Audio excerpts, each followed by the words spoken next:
Bienvenidos a Notas Culturales. El área de la mujer de la Casa de la Cultura presentó la tertulia del mes con la participación de los colegios Albernia, Instituto Nacional Mejía, Manuela Cañizares, Simón Bolívar, Napoleón Dillon, Camilo Ponce e Intillán. El invitado del mes fue el escritor y presidente de la Casa de la Cultura, Raúl Pérez Torres. Les ofrecemos el encuentro del intelectual y los estudiantes secundarios. Es un gusto realmente para mí como escritor y como presidente de la Casa de la Cultura tener a la juventud aquí. Para mí lo más importante que sucede en el país es la juventud. Yo me eduqué sí en el Colegio Nacional Mejía y tengo un gran cariño por ese colegio.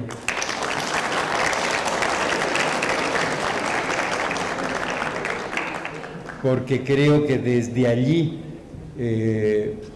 obtuve una serie de enriquecimientos de la palabra, del espíritu, de la vida. En ese colegio fue profesor mi padre, Edmundo Pérez Guerrero, fue profesor mi tío, Alfredo Pérez Guerrero. Es decir, que es toda una vida consecuente alrededor de aquello.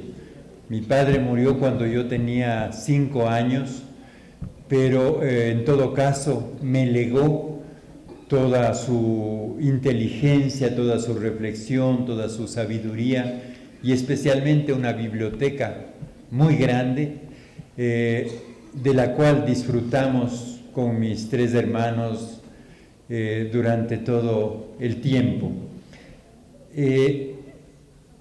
Yo, como he dado algunas charlas en diferentes colegios del país, muchas personas me han pedido que hable sobre cómo es este oficio de escribir. Y algunas veces he tenido que borronear algo sobre cómo es el oficio de escribir.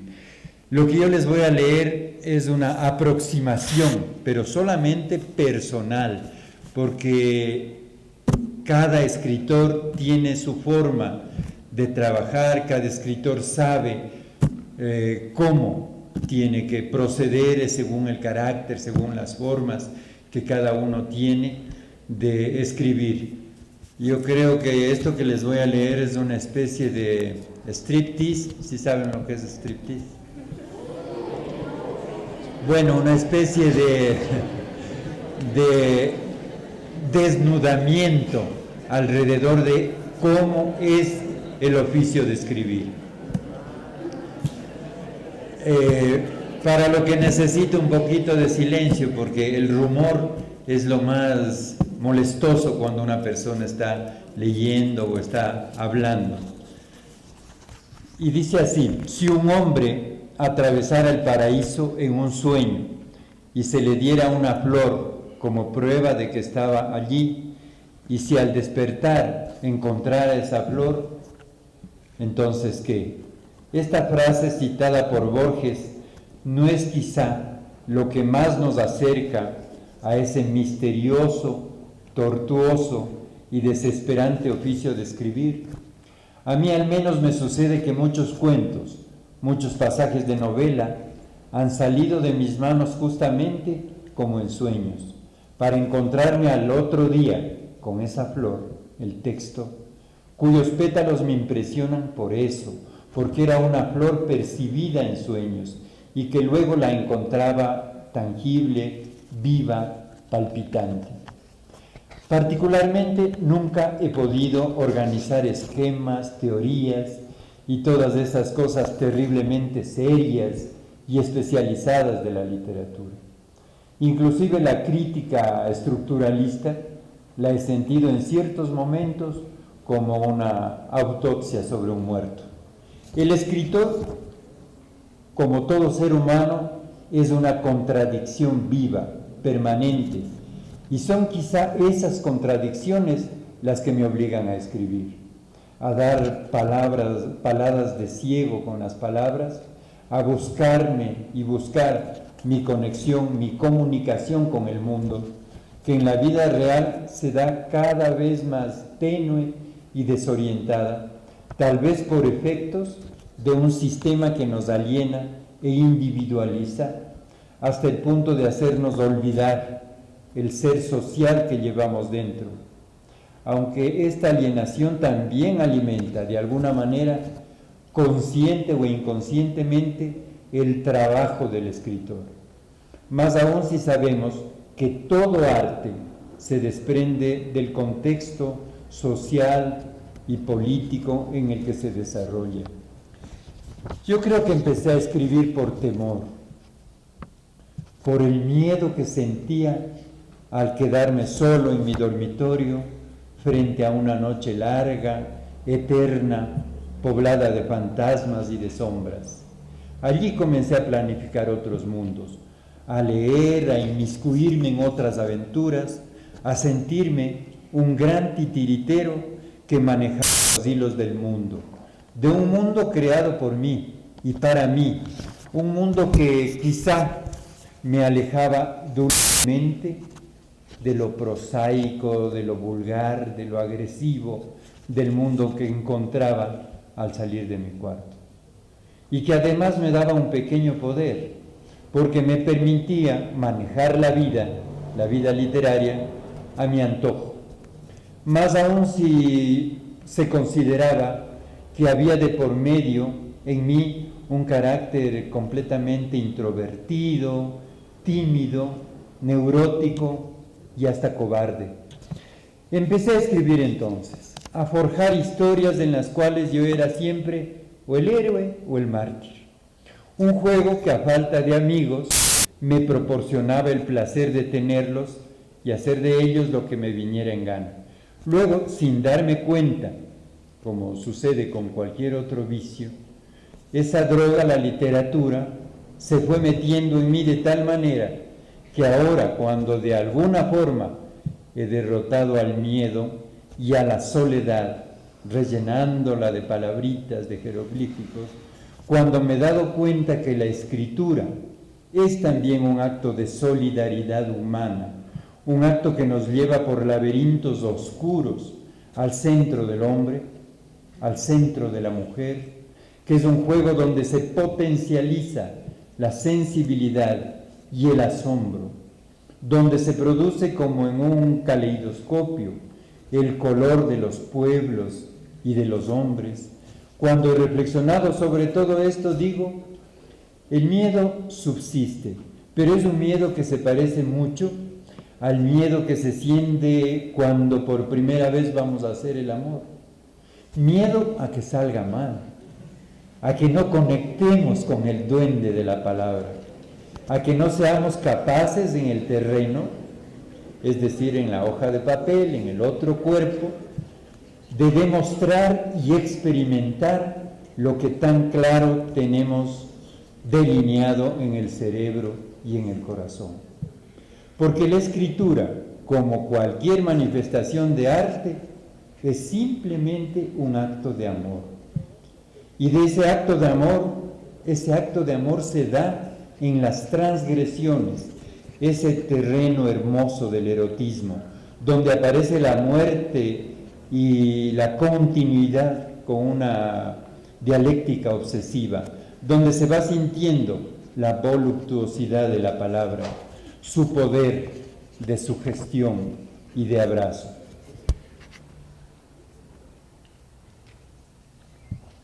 En este sentido, el acto de escribir es también un gesto de completa libertad, una libertad que, como toda libertad, tiene sus derechos y sus deberes, una libertad donde participa lo subjetivo y lo aparentemente extraño, pero todo dentro de una estructura que empieza siendo misteriosa, inclusive para el autor, y que luego se ensambla, se constituye, se resuelve, se revela bajo un código de sensaciones múltiples. Por ejemplo, así salgo de mi casa sin salir, convoco, construyo, afino personajes que quizá no existen en la vida real, que apenas están construidos de ideas, pero que a la par han nacido de una experiencia real, que únicamente han sido restituidos a la realidad literaria, es decir, a una realidad exagerada, enfermiza, no sé, y que se va conformando como un rompecabezas, estoy hablando de personajes de mis obras, tomando los ojos de Daniela, el gesto lúbrico de Marcela, la ternura de María, la combatividad de Quijano, la rebeldía del Fico o la desazón de Manuel. Doy a esos personajes aliento, contradicción y zozobra hasta que en un momento caminan por sí solos, me atrapan en su dialéctica tenaz y me siento uno más y todos en el mismo juego de espejos que reproduce nuestra imagen con deformaciones distintas. Madame Bovary soy yo, decía un gran escritor francés, Flaubert, que escribió Madame Bovary. Cuando le preguntaban quién es Madame Bovary, él decía Madame Bovary soy yo, para expresar que quizá todos los personajes que uno crea tienen algo de uno mismo. Y es posible que vaya encontrando incoherencias como las que se desprenden de los sueños, pero quizá, bien mirado, no es incoherencia, sino la otra coherencia, la coherencia del texto literario que cada vez pide más sangre, más alimento para su cuerpo sofocado. Y lo mismo, el personaje puede acostarse en una pensión de la avenida 24 de Mayo en Quito y despertarse bajo el puente donde Horacio Oliveira bebía sidra junto a la Clochard en París, hablo de Rayuela de Cortázar. O el personaje puede sentir auténticamente un dolor de muelas en el corazón, o hablar cara a cara con el espectro del padre de Hamlet que reclama venganza. Esa es una de las cosas más bellas de la literatura, su ruptura lógica, su poder de ubicuidad, su visión totalizadora, su imagen de Dios omnipotente. Por ello también me parece que la literatura es una de las formas que tiene la historia para ensamblar la memoria del hombre, la memoria de los pueblos. Y ya lo decía alguien, cuando la realidad parece estar muriendo social e históricamente, es cuando surge esa necesidad de representaciones verbales de la realidad. Uno escribe en la excitación, en el miedo que produce no solamente el ir en busca de la belleza, del amor o el desgarramiento, sino en el miedo que produce una soledad llena de multitudes, una soledad hecha de humo, de papeles blancos, donde los animalitos de las letras te pinchan y aprisionan con su inagotable impaciencia. Sí, uno escribe en la excitación, y esta excitación se parece mucho al amor de Daphnis y Chloe, quienes solamente conocieron la excitación que hacía más eterna, más fosforescente, más dinámica, más obsesionante esa relación. Y es allí donde empieza el secreto de los cuentos de Borges, por ejemplo, y que él mismo se encargó de descifrar. En la literatura debe temblar la inminencia de una revelación que no se produce. La naturaleza es un diccionario, corresponde al artista lo demás, decía Delacroix, un gran pintor. Nos corresponde desentrañar la naturaleza, producir con una palabra la naturaleza humanizada, palabra como palabra y no como sustituto, palabra electrizada, en la cual la magia del verbo clave la idea, la afiance, la eternice, porque lo bello, ya se sabe, es la forma sensible de la idea. Muchas veces me he sentido bloqueado frente a la máquina de escribir, con unas ganas locas de que suene el teléfono, de que mi mujer me busque, de que se incendie la casa. Absorto frente a la máquina, en ese estado de estupor alcohólico, donde la mente es más blanca que el papel y donde la única cosa que te acomete, obsesiva, es el pavor a la locura, al otro lado, a la otredad. Pero con la ayuda del diablo que vela por los escritores, he ido saliendo de la estupidez como se sale del agua. Y una palabra me ha reconfortado, una línea me ha dado el preciso ritmo, una frase me ha sugerido el tono y el concepto, me ha revelado aquello de que yo estoy en el mundo para escribir, para testimoniar mi época, para incidir y buscar la identidad de lo que ocurre, para hacerme digno de la vida y su alborozo y su tragedia. Entonces empiezan a hablar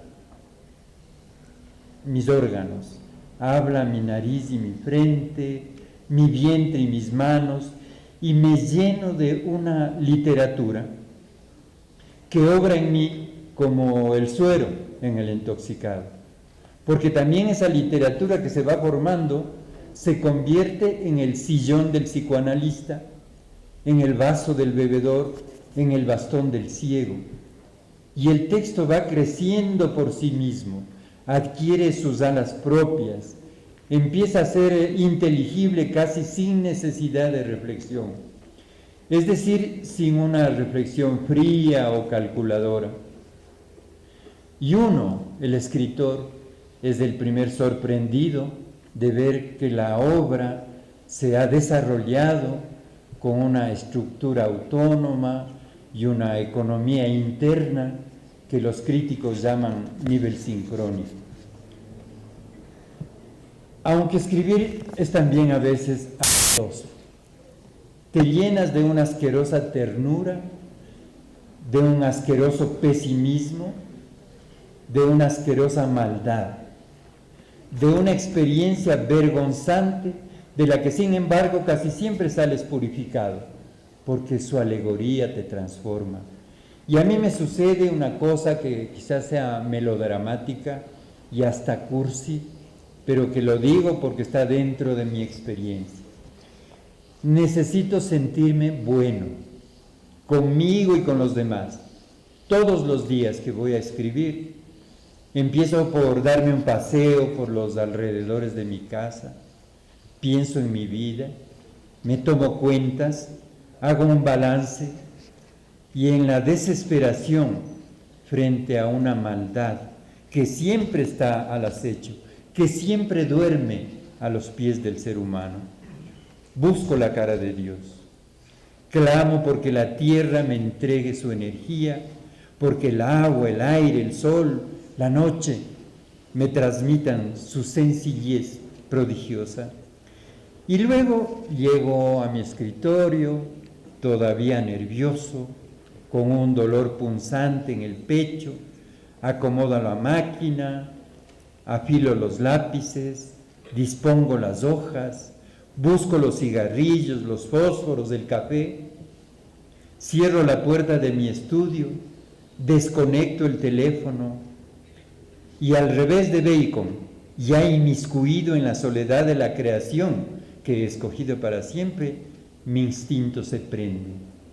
Y necesito escuchar a mi mujer en los otros cuartos, canturreando su trabajo cotidiano, porque su actividad, su voz sencilla y desmistificadora me serena, pone una caricia sobre mi exaltación. Nos han contado que Ingres, un gran pintor, lloraba durante horas antes de empezar a pintar. Misterios. Alguna vez escribí figuradamente sobre las cosas que yo necesito para escribir. Pero en realidad no se trataba de las cosas que allí enumeraba, se trataba únicamente de ejemplificar el miedo frente al oficio, el miedo al papel en blanco, el miedo y el embrujo, algo como el vértigo, como el salto en paracaídas, como el crimen. Un escribidor joven, cuando yo escribí esta cosa de lo que necesito, un escribidor joven me salió al paso luego de la lectura de ese texto y dijo que eso era una fantochada, que lo único que él necesitaba para escribir era papel y tinta. Tenía tanta razón, pero tan burda, que en homenaje a él y con riesgo de plagiarme, la reproduzco este momento. Mi texto decía así: mierda, lo que yo necesito es una infraestructura para escribir. Maldita sea una infraestructura. Necesito un gran escritorio y una silla blanda, papel blanco que no tenga arrugas, que no tenga manchas, y muchos lápices de puntas afiladas. Y necesito caminar sobre la lluvia sin mojarme, y encerrarme en el cuarto escuchando la música de Julio Jaramillo, lejana, vaga. Necesito que mis pies estén calientes y todo el tiempo, y que la taza de café humee expresando su presencia. Necesito kilómetros de cigarrillos encendidos y que los fósforos, al caer al cenicero, no dejen su huella malévola, su cábala implacable.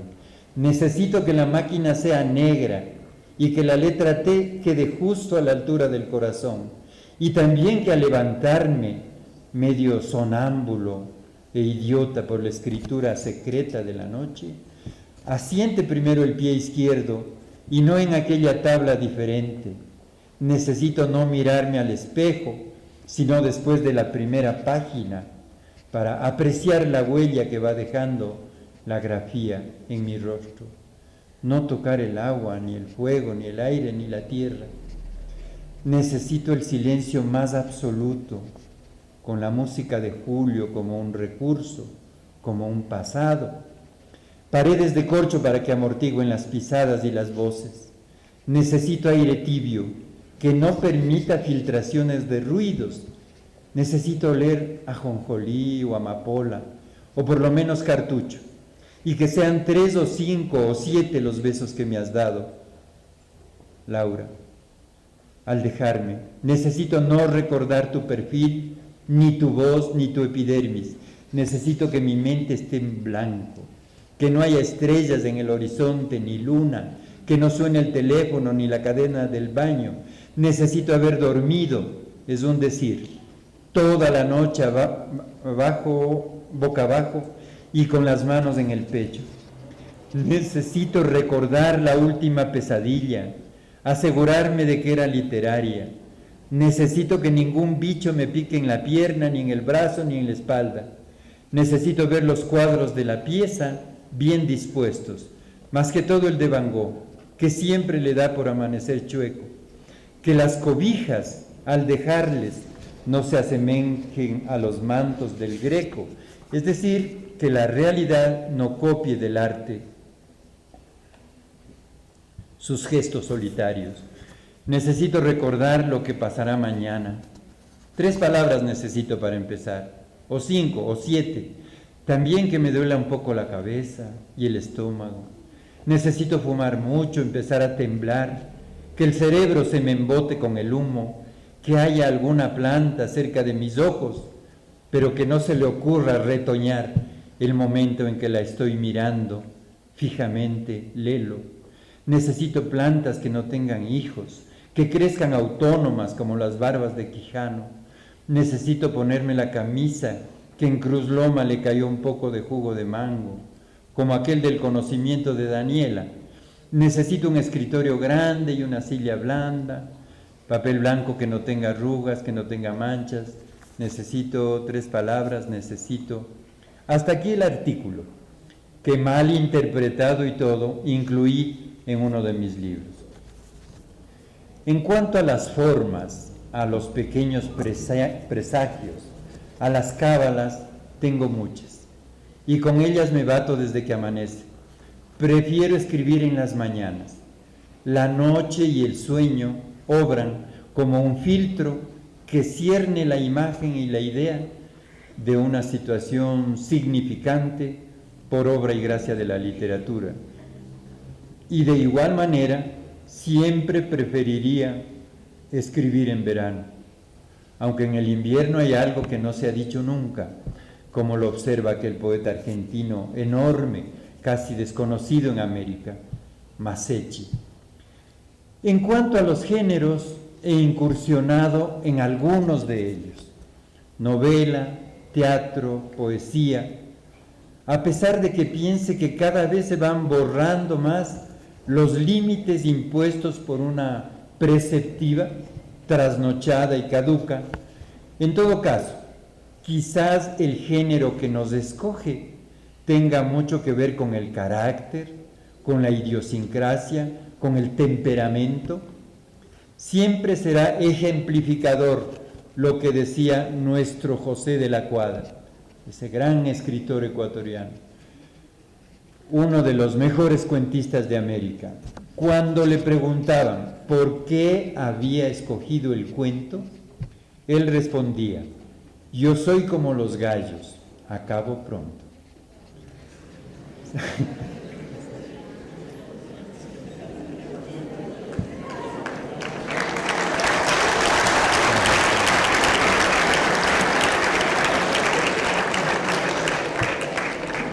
Sí,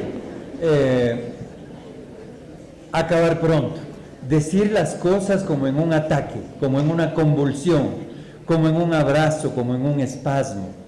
Es en el cuento donde mejor me siento, en el relato, en la historia corta. Allí mi espíritu se tensa como una cuerda de violín. A propósito, siempre recuerdo un símil del que nos hablaba un viejo profesor. Él nos decía que la literatura era como un violín.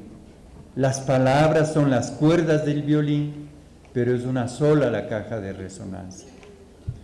El cuento es muchas cosas, pero ninguna de las que dice la teoría literaria. El cuento es una garrapata que nos camina en el corazón, en los intestinos. Es la manera desdichada que tenemos de afianzar la melancolía de un instante. Contiene la duración de una lágrima, de un beso, de una bala. Es la mala pasada que nos hace la memoria, el hijo ilegítimo del recuerdo que ha dejado huella en nuestro corazón. Es sacarse el escarabajo de la espalda.